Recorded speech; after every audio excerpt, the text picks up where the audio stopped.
साहब, मैं तहे दिल से शुक्रगुजार हूँ कि आपने ज़ीरो ओवर में मुझे मौका दिया। मैं आपके ज़रिए से हुकूमत के सामने ये बताना चाहता हूँ साहब कि नामपल्ली हलके में मेजर गवर्नमेंट हॉस्पिटल से जो रियासत तेलंगाना के सबसे बड़े हॉस्पिटल है, एक है MNJ कैंसर हॉस्पिटल, दूसरा है नीलोफर चिल्ड्रंस हॉस्पिटल, तीसरा है सरोजनी देवी आई हॉस्पिटल और एक सबसे बेहतर परफॉर्मिंग नामपल्ली वार्ड हॉस्पिटल है साहब, जिसके ऊपर हुकूमत की नज़र होना सख्त ज़रूरी है। नामपल्ली एरिया हॉस्पिटल में करीबन 500 से ज़ायद आउट पेशेंट्स हर रोज़ आते हैं और उसका आउट पेशेंट वार्ड तकरीबन पूरा कंजस्टेड हो चुका है और वहाँ पे जो गरीब आता है उनके लिए कई दुश्वारियाँ वहाँ पे हो रही है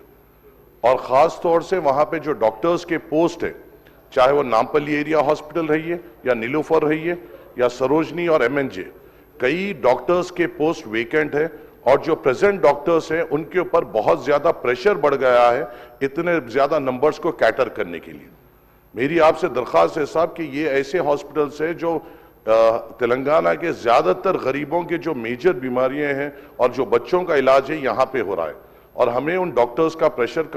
कम करना है और वहाँ के गरीबों के साथ ठहरना है। मेरी आपसे अदबन गुजारिश ये है साहब कि इंचार्ज मिनिस्टर साहब के साथ, हेल्थ मिनिस्टर साहब के साथ एक फौरी एक रिव्यू मीटिंग इन हॉस्पिटल्स के लिए रखी जाए।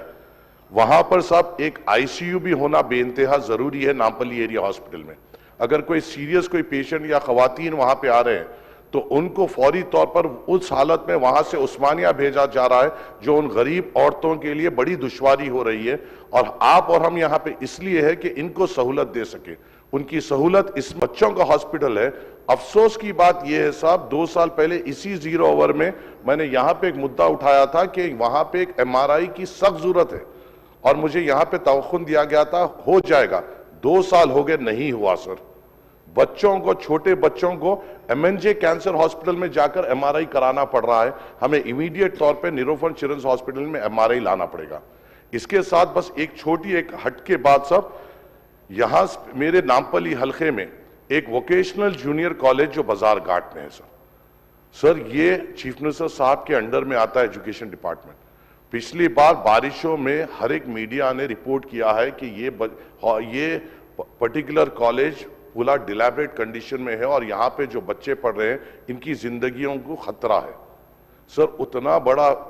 इश्तिहारात पूरे अखबारात में आए, तेलुगु मीडिया में आए, मगर अफसोस की बात है साहब, हमारे लिए कोई ओहदेदार वहाँ पर आगे बढ़कर उसके लिए क्या इक़दाम लेना चाहिए, किस तरीके से जल्दी उसका सैंक्शन लेते हुए वहाँ पे एक तामीराती काम शुरू करना चाहिए, इसके ऊपर इक़दाम नहीं ले रहे हैं सर। खुदा न खास्ता कुछ हादसा होगा, कोई ऑफिसर बदनाम नहीं होगा सर, कोई ऑफिसर पे उंगली नहीं उठेगी सर। उंगली उठेगी तो ऑनरेबल उनके ऊपर उठेगी जिनके उसमें ये पोर्टफोलियो है सर, और जो हम नहीं चाहते सर, क्योंकि हम उनकी इज्जत करते हैं। हम ये चाहते हैं साहब ये मुद्दों पे सीरियसली तौर पे नोट लिया जाए, एक रिव्यू मीटिंग इंचार्ज मिनिस्टर साहब के जरिए से इन 3-4 हॉस्पिटल की बुलाई जाए, वोकेशनल जूनियर कॉलेज को इमीडिएट सीरियस तौर पे लेते हुए वहाँ की जो सैंक्शन अमाउंट, मेरे हिसाब से साहब डिप्टी चीफ मिनिस्टर साहब के पास 2 बार वो फाइल आई वोकेशनल जूनियर कॉलेज की, अगर उसकी मंजूरी मिलती है तो अपने गरीब बच्चे जो माशी तौर पे कमजोर है, जो पैसों की वजह से अच्छे कॉलेजेस को नहीं जाते, जो वहां पे जाते हैं, उनकी हम हिम्मत बन सकते हैं। आपके जरिए से हुकूमत को मैं इत्तला देना चाहता हूं और मैं उम्मीद करता हूं इसका जवाब आएगा और आप इंस्ट्रक्शन देंगे कि इसकी फौरी तौर पे रिव्यू मीटिंग ले। शुक्रिया। माजिद हुसैन साहब जो भी उनकी बातें रखी है मैं नोट किया हूँ और इंशाल्लाह हम सीरियसली इसके ऊपर गौर करेंगे और रिजल्ट भी देंगे। अगर आपने हमारे चैनल को अभी तक सब्सक्राइब नहीं किया है तो यहाँ पर रेड कलर का सब्सक्राइब बटन दिख रहा है, उसे क्लिक करें और हमारे चैनल को सब्सक्राइब कीजिए और साथ ही साथ बेल आइकन को भी क्लिक कीजिए जिससे आपको ताज़ा अपडेट मिलती रहे।